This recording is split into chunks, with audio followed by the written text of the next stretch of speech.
اور یہ حال ہے کہ زمان پاک میں اب یہ حال ہے. ذرا میں آخری بات کر رہا ہوں. زمان پاک میں کیا ہوتا ہے؟ یا ایک نائی آتا ہے ہر تھوڑی دیر کے بعد، جو گارڈز بھی ہیں یا کام کرنے والے ہیں، وہ ایک دفعہ آتا ہے، ان سب کے بال کاٹ دیتا ہے. وہ 3-3.5 گھنٹے کے لیے 4 گھنٹے تک وہ بیٹھ کے بال کاٹ دیتا ہے. وہ نائی نہ آئے یہاں. سارے پوچھیں کدھر چلا گیا وہ نائی. اس کو جب بھیجا آدمی کہ جی پتا تو چلا تم آئے کیوں رہے، اس نے ہاتھ ایسے پکڑ لیا. کہتے جی میرے پولیس پہنچ گئی اور پولیس نے کہا کہ تم 3.5 گھنٹے زمان پاک میں کیا کر رہے تھے. اس نے ہاتھ چھوڑ لیا کہ جی میں نہیں آ سکتا. تو یعنی یہ حالات ہے کہ زمان پاک میں آنا جرم ہو گیا. یہ کدھر پہنچ گئے ہم. یہ ایک پولیٹیکل پارٹی ہے. عمران خان ایک پولیٹیشین ہے، ایک غدار نہیں ہے. اس کا جینا مرنا اس ملک میں ہے. جو لوگ آج اوپر بٹھائے ہوئے ہیں، میں انشاءاللہ کل پورا توشہ خانہ کا بتاؤں گا کہ اس پہ جلدی شروع میں جس طرح بتایا کوشش کر رہی ہے کہ کسی طرح اس کو ڈسکوالیفائی کریں یا جیل میں ڈالیں. یہ سائفر آ گیا، توشہ خانہ آ گیا، یہ باقی سارے جو 180 کیسز ہیں. لیکن وہ جو لوگ اوپر بٹھائے ہوئے ہیں، کوئی دیکھا ہے ان لوگوں کا کون ہے وہ؟ یہ اس کی قوم کے بڑے بڑے مجرم ہیں. وہ لوگ ہیں جو 30 سال سے جرم کر رہے ہیں، جن کے اوپر اتنی فائلیں ہیں ان کی چوریوں کے اوپر. تو میں کل ان کا بھی ذرا آپ کو بتاؤں گا کہ ان کے توشہ خانہ میں، کیونکہ مجھے تو پہلی دفعہ پتا چلا ہے.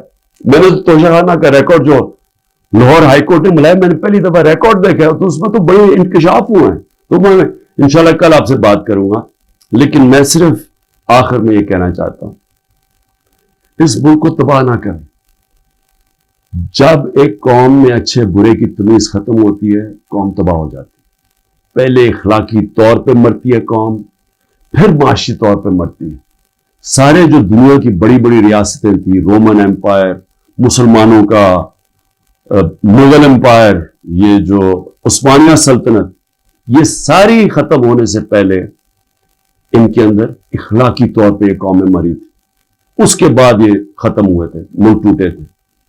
دیکھیں، لوگوں سے زبردستی بیان لینا، 164 کا بیان لے کے ان کو رکھ کے ان کو بلیک میل کرنا، ان کے بچوں سے بلیک میل کرنا، فائلوں سے بلیک میل کرنا، یہ ہم جھوٹ کو سچ کراتے کراتے ہم کیا دیکھ رہے ہیں کہ یہ ملک کو کتنا بڑا نقصان ہو رہا ہے. اور مجھے صرف یہ فکر پڑی ہوئی، پوچھا گیا کہ کیوں پولیس وہاں نہیں پہنچائی، کور کمانڈر ہاؤس کیوں اس سے نہیں پوچھا جا رہا. جب یہ ہوا تھا امریکہ کے اندر کیپٹل ہل، ان کی پارلیمنٹ کے اوپر جب ڈونلڈ ٹرمپ کے لوگوں نے ہلا بولا تھا، تو سب سے پہلے پولیس چیف کی خبر لی گئی.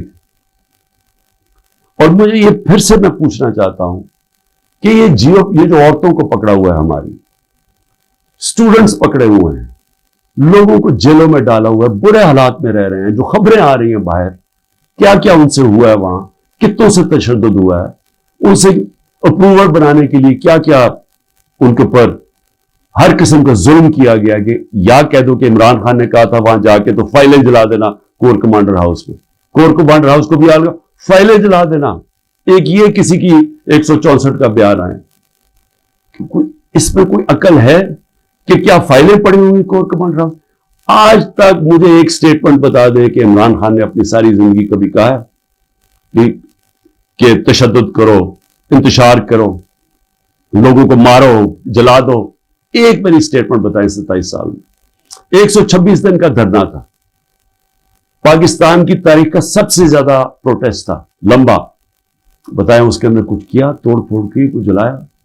آتے تھے اپنا دھرنا، اب تقریریں کر کے واپس چلے جاتے تھے، شعور لوگوں کو دیتے تھے. اس کو جمہوریت کہتے ہیں. مجھے یہ بتائیں کہ یہاں یہ کہا گیا ہے کہ جی آپ کنٹونمنٹ میں تھے اور آپ کو جیل میں ڈال دیا. مجھے یہ بتائیں کہ جو سب سے مقدس جگہ برطانیہ میں ہے وہ ہے پرائم منسٹر کا گھر، 10 ڈاؤننگ اسٹریٹ. مجھے بتائیں ہر دوسرے دن وہاں مظاہرہ ہوتا ہے. آپ 10 ڈاؤننگ اسٹریٹ چلے جائیں، وہاں آپ ہر دوسرے دن کوئی نہ کوئی آ کے مظاہرہ کر رہا ہوتا ہے کہ جو ہمارے سے ناانصافی ہوئی. کبھی کسی کے اوپر کوئی FIR کاٹی ہے، کسی کے اوپر کوئی گولیاں چلائی ہیں؟ میں یہ سوال پوچھتا ہوں کہ یہاں 16 لوگ شہید کیے گئے ڈائریکٹ فائرنگ سے.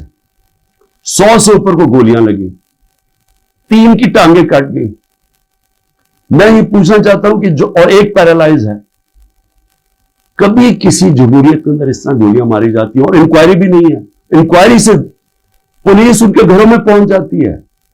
جن کے گولیاں لگی ہیں انہوں نے ایک جگہ ڈیڈ باڈی نہیں دے رہا کہ نہیں, جب تک پہلے آپ کہیں کہ آپ کوئی کاروائی تو نہیں کریں گے. ان سے ایشورٹی لیتے ہیں کہ آپ نے ایف آئی آر نہیں کٹوانی. کیوں سیدھی ایف آئی آر کٹتی ہے آئی جیز کے اوپر. یہ کیسے آپ نے گولیاں چلا دی 69 لوگوں کے اوپر؟ ایک پولیس والے کو گولی نہیں لگی, ایک رینجر, مطلب کہ یہاں سے تو کسی کے پاس ہتھیار نہیں تھے. تو آپ 69 لوگوں پہ گولیاں کیسے چلا سکتے ہیں؟ اور پھر آپ کے سامنے فرانس میں ایک لڑکے کو گولی لگی, 4 دن فرانس کے سارے شہروں میں آگ لگی ہوتی ہے, 1000 بلڈنگز اور گاڑیاں جلائی جاتی ہیں, اور کھلے عام لوگ آپ کے سامنے کہ انہوں نے پولیس کو پیٹرول بم مار رہے ہیں. اس کے پولیس نے تو کوئی اور گولی نہیں چلائی, کیونکہ وہاں جمہوریت ہے, آزاد ہے لوگ. میں یہ پوچھنا چاہتا ہوں کہ کوئی انکوائری ہوگی ان لوگوں کے اوپر جن کے اوپر گولیاں چلائی گئی ہیں, جن لوگوں کی جانیں لی گئی ہیں؟ کیا ہم کسی کو اکاؤنٹیبل رکھیں گے؟ کیا اس ملک کے اندر کوئی انصاف کا نظام ہے, یا صرف طاقتور جو مرضی کرنا چاہے, جنگل کے قانون کی طرح وہ کر سکتا ہے؟ یہ کیسے ہو سکتا ہے؟ چلے عورتوں کا میں نے شروع میں بات کی, بچوں کو کیوں پکڑ لیتے ہیں؟ ڈاکٹر امجد کا ابھی اس کی مجھے کل میسج آئی, 13 سال کا بیٹا. ڈاکٹر امجد گھر تھا نہیں, 6 دفعہ اس کے گھر چھاپے پڑ چکے. اس کے 13 سال کا بیٹا اور اس کا ایک بھتیجا تھا, وہ کوئی 18 سال, ان کو اٹھا کے لے گئے. ساری رات وہ اس کے اوپر کپڑا ڈال کے 13 سال کے بچے کو پھراتے رہے. لیکن جو اسٹیبلشمنٹ کو فکر کرنے کی بات یہ ہے کہ ہر جگہ پولیس کیا کہتی ہے, جی ہم کچھ نہیں کر سکتے, ہم مجبور ہیں, اوپر سے پیغام آئے. یہ جو ہم ظلم کر رہے ہیں یہ ہم نہیں کرنا چاہتے, یہ ہمیں پیچھے سے پیغام آئے. یہ ہر جگہ سے یہ خبر آتی ہے کہ جی ہم تو چھوڑنا چاہتے ہیں لیکن کیا کریں جی, وہ اوپر سے پریشر ڈال رہے ہیں, سارا ڈال رہے ہیں اسٹیبلشمنٹ کے اوپر, ساری نفرت اس کے خلاف کر رہے ہیں. یہ تو کوئی دشمنوں کی ضرورت نہیں ہے. یہ جو سارا ظلم کیا جا رہا ہے یہ اب پولیس اپنے اوپر سے اتار رہی ہے. یہ جو گھروں پہ بھی جاتے جی ہمیں آرڈر ہے کہ گھر توڑ دو, لوٹتے ہیں گھر کہ جن کو سبق سکھاؤ. بچوں کو پکڑنا, عورتوں کو پکڑنا,